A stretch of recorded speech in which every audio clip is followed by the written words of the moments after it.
Halo, selamat pagi Bapak, Ibu, dan saudara-saudari yang dikasihi oleh Tuhan. Kita berjumpa lagi dalam Salam Pagi.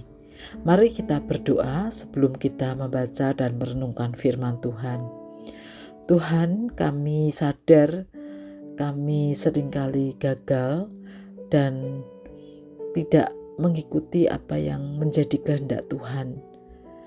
Namun kami bersyukur bahwa Tuhan dengan penuh cinta kasih selalu sabar terhadap kami dan tak henti-hentinya mengingatkan dan mengajak kami, menuntun kami untuk hidup seturut dengan kehendak-Mu melalui firman-Mu.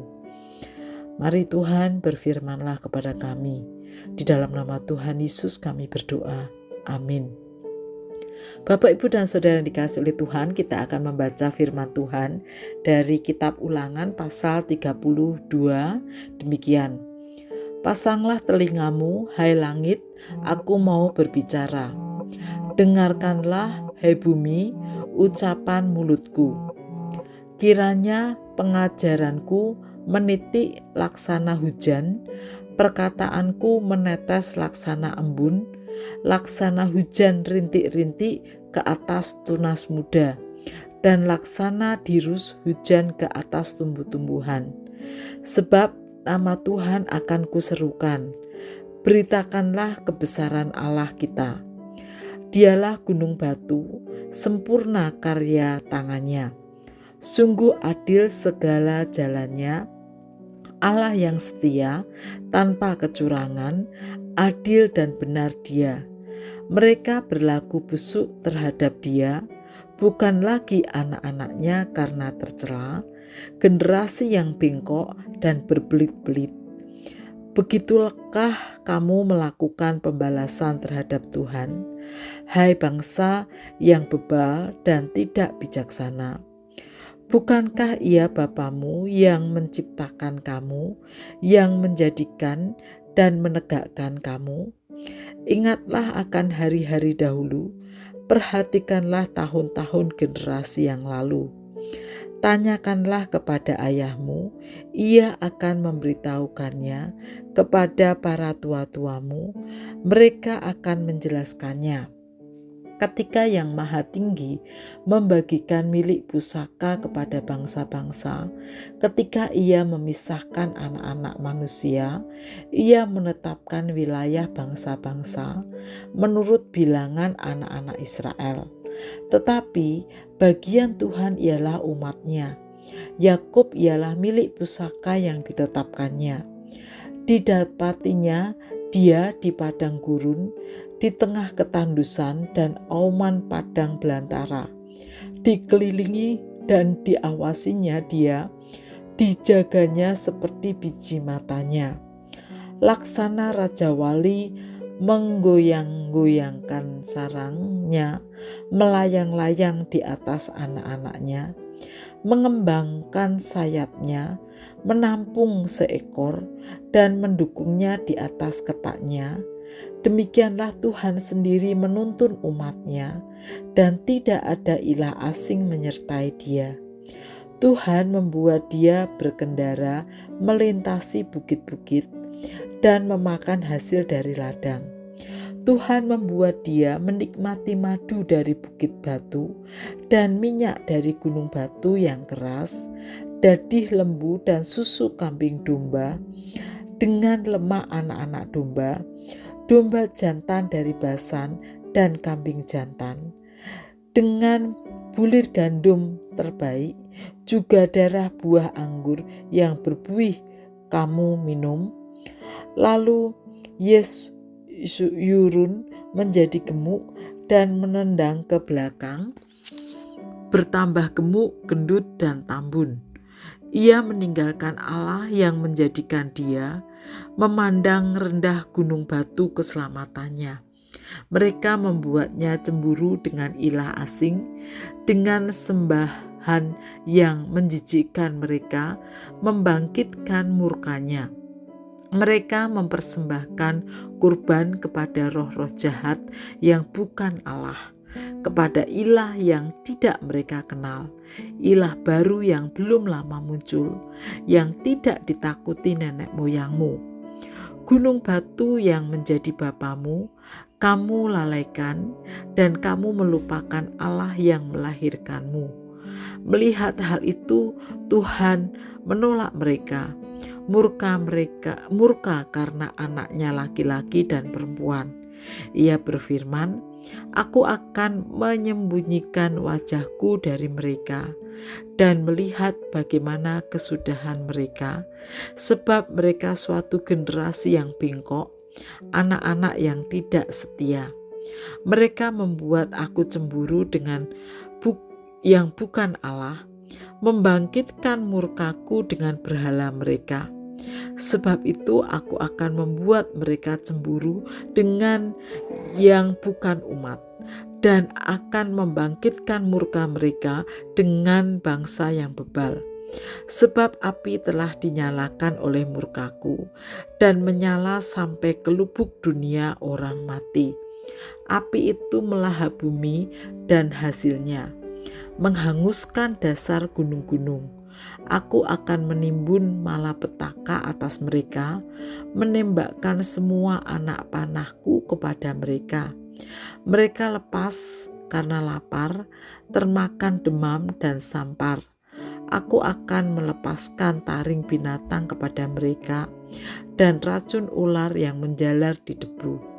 Pedang di luar rumah dan kengerian di dalam kamar akan melenyapkan taruna maupun dara, anak menyusu serta orang ubanan. Seharusnya aku berfirman, aku melenyapkan mereka, menghapus ingatan akan mereka dari antara manusia.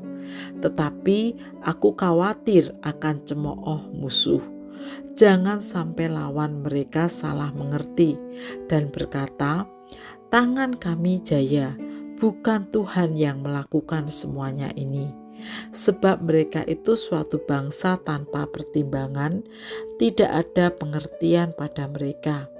Sekiranya mereka bijaksana, tentu mereka mengerti hal ini dan memperhatikan kesudahan mereka. Bagaimana mungkin 1 orang mengejar 1.000 orang dan 2 orang membuat lari 10.000 orang, kecuali gunung batu mereka menjual mereka. Tuhan menyerahkan mereka. Sebab gunung batu orang-orang itu tidak seperti gunung batu kita. Musuh kita menjadi hakim. Sesungguhnya pokok anggur mereka berasal dari pokok anggur Sodom dan dari kebun-kebun Gomora. Buah anggur mereka beracun, pahit gugusan-gugusannya. Air anggur mereka adalah racun ular dan bisa ular tedung yang ganas.